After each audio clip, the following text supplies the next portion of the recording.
roupa amarela, prato de lentilha, louro na carteira. O que não falta é simpatia para atrair dinheiro no ano novo. Mas sabe o que funciona mesmo? Planejamento financeiro. E é sobre isso o nosso episódio de hoje.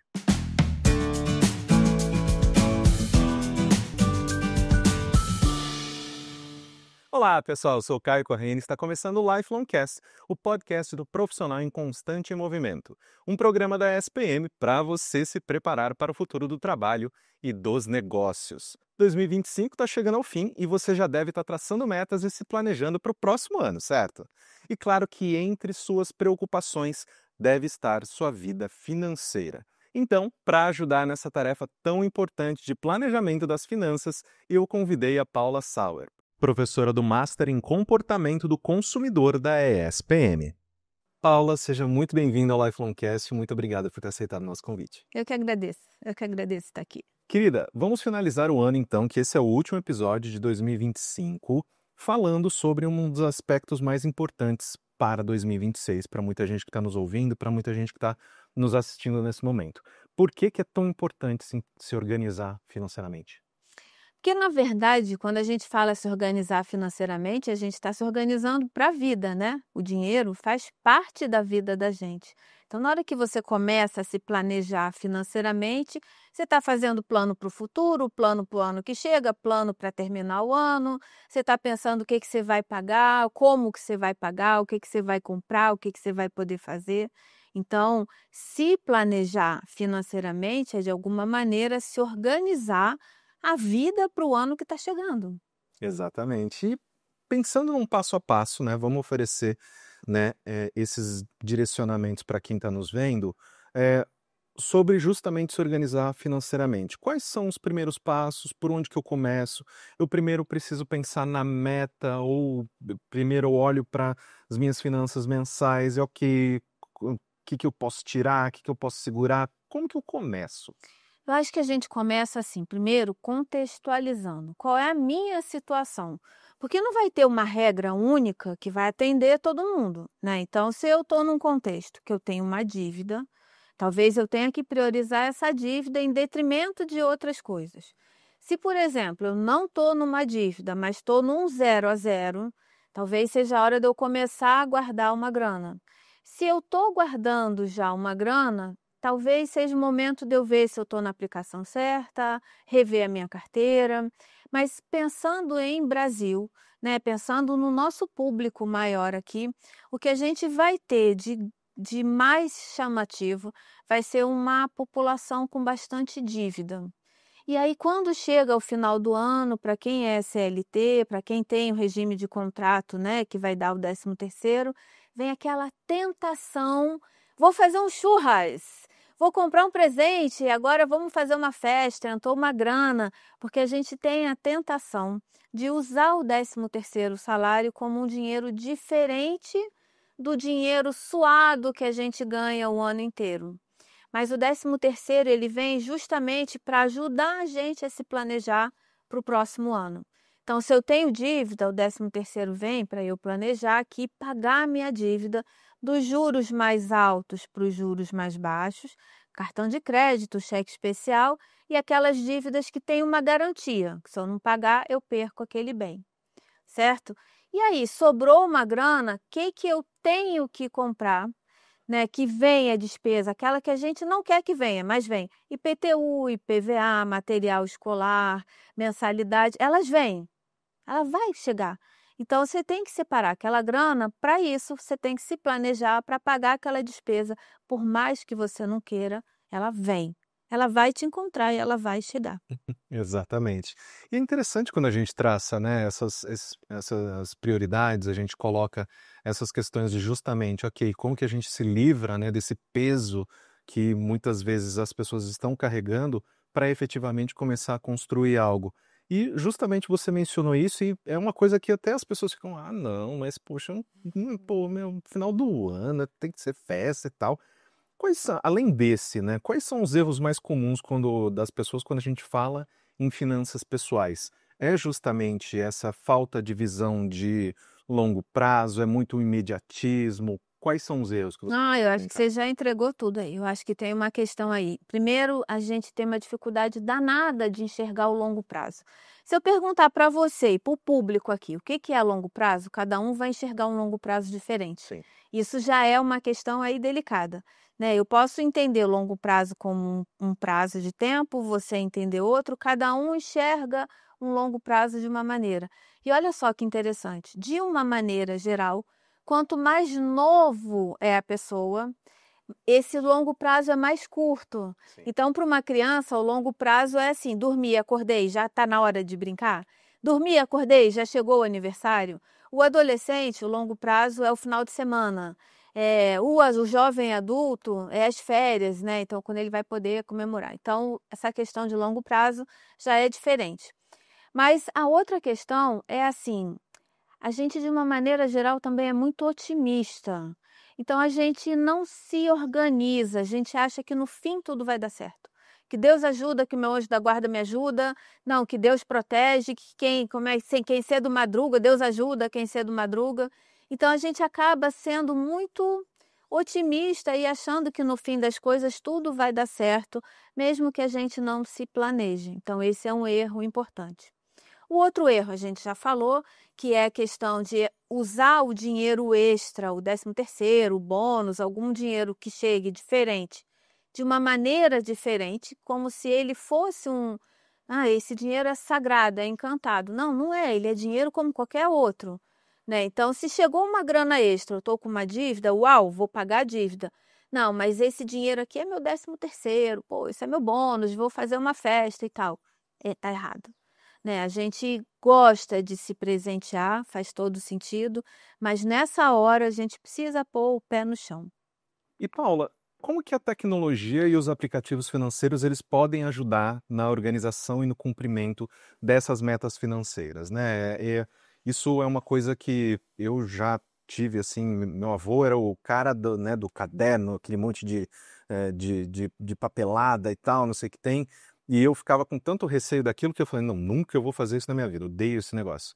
Mas com os aplicativos, né, essa questão de, ok, esse aqui faz o tracking dos seus gastos do cartão de crédito. Esse aqui ele investe automático, né, para mim, toda uma graninha ali todo mês, então eu nem preciso me preocupar com isso.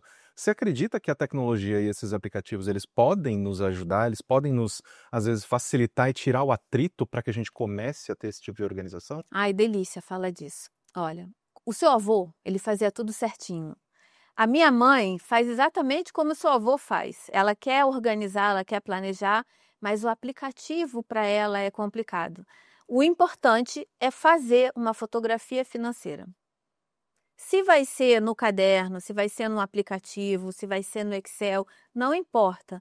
O importa é que a gente precisa saber o quanto entra e o quanto sai de grana e para onde sai, né? Porque normalmente a gente olha para aquele dinheiro que entra, primeiro que a gente olha com mais gosto o salário bruto, mas não é o salário bruto que entra na conta.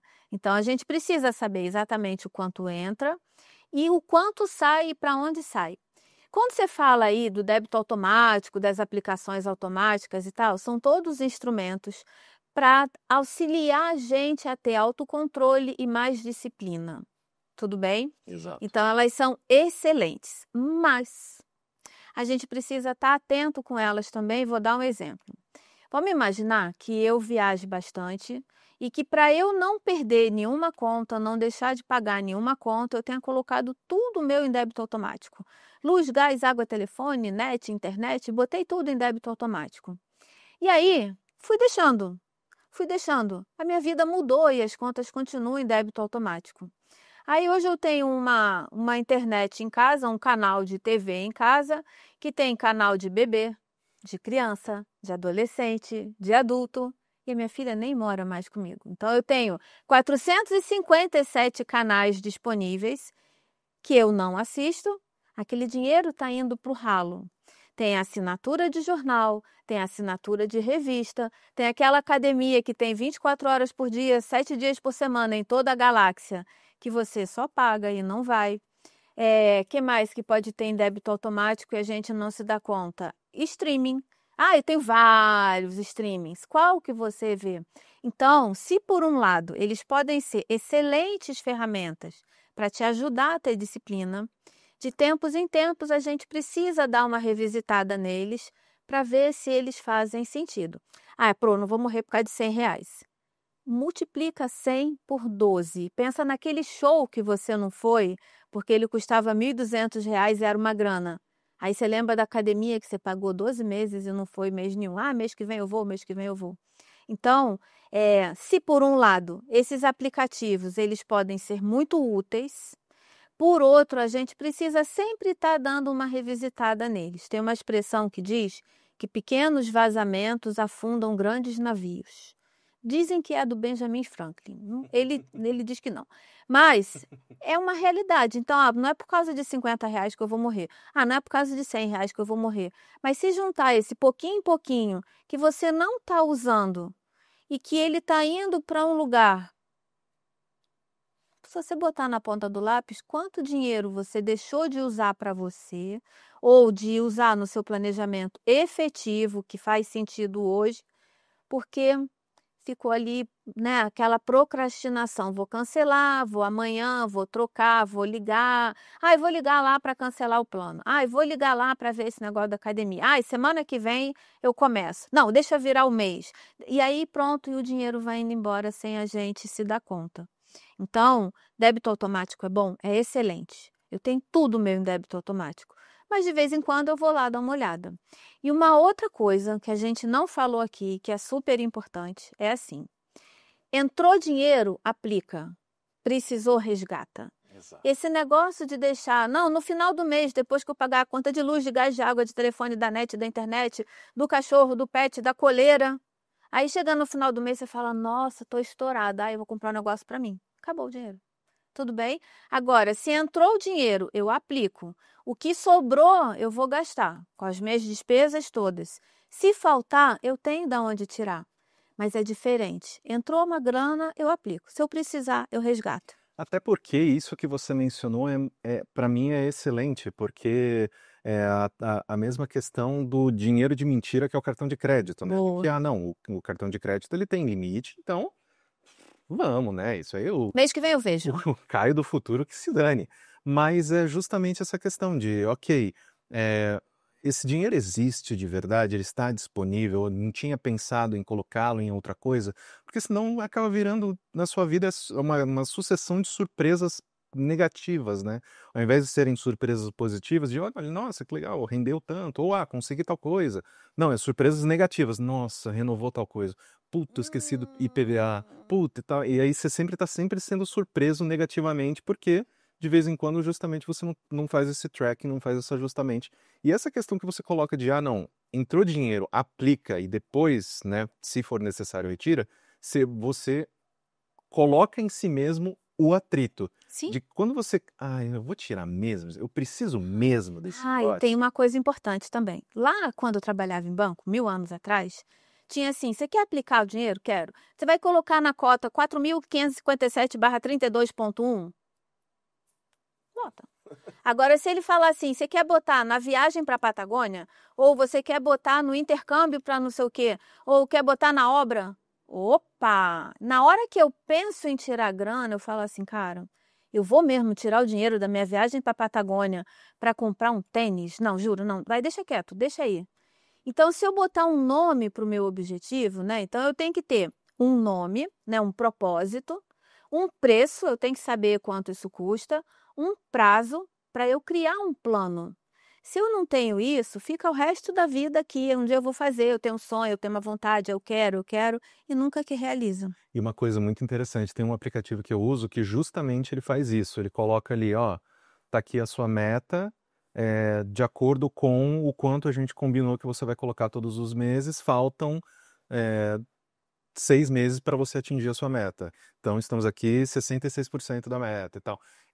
Ai, dá mó gosto, a né? partir do momento que eu olho, eu falo que eu não vou usar esse dinheiro. Boa. Pô, um mês a mais que eu vou colocar nisso? Não, eu quero um mês a menos. Isso aí. E, Boa. professora, finalizando a nossa conversa, quais são as boas práticas? Eu acredito que a gente passou um pouco por cima disso, mas quando a gente fala em organização do orçamento pessoal, né? Quanto eu posso gastar do que eu recebo e quanto eu devo reservar para imprevistos? Porque a gente, né, rola, né, querendo ou não, sempre tem aquele negócio, não gaste mais do que 1/3 do que você recebe em moradia, e Tá. tem um pouco, tem um pouco do imaginário coletivo, né, tipo, não, ok, eu preciso guardar pelo menos 20% do que eu ganho, né. Tem uma continha, há uma questão, um direcionamento que a gente consegue dar para as pessoas de, olha, pelo menos tenta começar por aqui. Olha, se eu for parar para pensar assim, falar de número, eu acho que também não vai ter um número mágico que atenda a todo mundo. Sim. Mas tem uma questão que é super importante, que é assim: coloca, cria o hábito, né? Então, essa questão aqui de colocar uma grana, entrou o pagamento, aplica, não é aplicar R$ 100, R$ 1.000, R$ 10.000, é um percentual da tua renda. Se a tua renda aumentou, esse percentual aumenta também. Exato. Se a tua renda diminuiu, você não vai se chicotear para continuar guardando dinheiro se você estiver passando uma situação delicada, tudo bem? Então, acho que a disciplina aqui não está no valor, no número, mas no comportamento, no hábito. Né? Lembra aquela coisa de quando a gente é criança, que você está deitado quentinho na cama e o pai levanta, vai fazer xixi e vai escovar o dente. Aí você vai resmungando e levanta e vai. Daqui a pouco, a gente agora cresce e vai dormindo e faz xixi, escova o dente sem perceber. Então, o criar o hábito de guardar dinheiro, de viver com menos do que a gente ganha, para algumas pessoas é bem possível. A gente não pode generalizar e falar isso num país, né, desigual como o Brasil, falar que todo mundo vai viver assim, porque seria uma utopia, seria uma maldade até, Sim. tá bom? Mas ao invés da gente falar de números de quantias, é falar de disciplina. Então, vamos imaginar né, dessa moçadinha aqui que a gente tem aqui mais nova, que tem a maioria deles menos compromissos financeiros, menos dependentes financeiros e tal. Comecei a trabalhar, eu não ganhava nada. Comecei a trabalhar. Cara, será que eu posso guardar metade do meu salário? Será que eu posso guardar 30% do meu salário? Por que eu estou dizendo isso? Porque lá na frente, por mais que a gente espere e torça que eles ganhem mais, as responsabilidades também vão aumentar. Então, se hoje ele mora com os pais e tem uma grana para ele gastar com ele consegue guardar mais, direcionar aquela grana mais. Mas lá na frente, ele vai ter despesa com casa, ele mesmo vai ter dependentes financeiros, ele vai querer bancar uma pós, ele vai querer bancar um curso. Então, mesmo que ao longo do ciclo vital a renda aumente, as despesas também aumentam. Então, se desde cedo eu criar o hábito de guardar uma grana, vai ser difícil eu perder esse hábito depois. Sim. Então, falar de um número, eu acho que é um pouco complicado, porque tem aluno que a gente sabe que é bolsista, tem aluno que a gente sabe que ajuda e muito em casa, que é arrimo de família, e vai ter o aluno que, por outro lado, a gente sabe que ele está trabalhando porque os pais falam, bora, vai trabalhar. Ele não precisa da grana, mas vai trabalhar porque ele vai me suceder lá na frente, ele precisa criar o hábito. Então, falar de valores, de percentuais exatos aqui, a gente poderia estar cometendo aqui alguma maldade com alguém, colocar alguém, nossa, né? Então, tudo que a gente falou vai por água abaixo. Então, pensa assim, criar uma disciplina. E não é um número, é um percentual. Então, consigo guardar 30%? Vou guardar 30%. Então, vou criando o hábito de guardar 30%. Nossa, mudou toda a minha vida, vou ser pai. Consigo guardar 30%? Não, vou guardar 10%, vou guardar 15%. Mas não perde a disciplina. E eu acho que é o mais importante. Exatamente. Porque querendo ou não, né, isso também é algo que a gente ouve e fala muito, poxa, qual que é o melhor momento para começar a investir ontem, né? Justamente porque você tem todos os juros compostos que poderiam estar Sim. trabalhando para você, Sim. não estão. Sim. Então, quanto antes você começar, mais você vai conseguir, né, Sim. efetivamente ter toda esse instrumento financeiro trabalhando a favor de você também. Uma outra coisa também que é importante a gente chamar a atenção aqui sempre, sempre, é em relação aos juros compostos. Então, se ele pode ser uma excelente ferramenta se eu usar ele a meu favor. Então, vamos imaginar, quanto antes... Tem imagem aqui, né? Sim. Pronto. Então, quanto antes eu começo a investir, o meu esforço é menor. Imagina degrauzinhos. São esforços menores. Eu preciso guardar menos dinheiro por mais tempo. Por 20, 30, 40, 50, 60 anos. Mas é um esforço pequenininho. Agora, se eu falo, não, deixa eu ser efetivado. Deixa eu ser promovido. Deixa eu virar pleno. Deixa eu virar gerente. Deixa eu virar diretor. Lá na frente, eu vou falar, nossa, não aguento mais trabalhar. Gente, eu estou cansado, estou exausto. Falta quanto mesmo para me aposentar? E aí, quando você se dá conta, falta pouquinho e você não guardou o dinheiro para você manter o padrão de vida que você tem hoje enquanto trabalha. E aí você pensa em guardar, olha o esforço que você tem que fazer. O degrau é muito maior. Tudo bem? Então, isso aqui é super, hiper importante também da gente falar. Bota os juros para trabalhar a favor, não contra. Porque contra, a gente vai ter um juros altíssimo no Brasil, um juros mais alto ainda no cartão de crédito, no rotativo do cartão, que um monte de gente não sabe o que é, né? Mas é assim, tem uma fatura para pagar, R$1.000. Putz, não tenho, só tenho R$400. Vou pagar 400 para o cartão continuar ativo e 600 eu pago mês que vem. E aí o banco olha e fala assim, pera, ele não conseguiu pagar esse, o dinheiro está lá, o limite está lá. E se ele não pagar? Então, os juros é altíssimo do rotativo. Primeiro que ele não sabe o que você vai comprar, quando você vai pagar, não tem garantia nenhuma. Então, quanto mais tranquilo for pegar o dinheiro, quanto mais fácil ele tiver, provavelmente mais alta vai ser a taxa de juros. Exatamente. Paula, muitíssimo obrigado pela sua gentileza de oferecer tanto seu tempo quanto seu conhecimento para a gente. Espero que a gente tenha novas oportunidades de bater papo aqui. Amei, amei. Gostei muito, gente. Obrigado, bom Natal, bom Ano Novo e a gente se vê ano que vem. Espero que você tenha gostado do episódio de hoje. Não se esqueça de seguir o Lifelong Cast na sua plataforma de streaming favorita e avaliar o programa. Eu fico por aqui, vejo vocês no ano que vem. Tchau!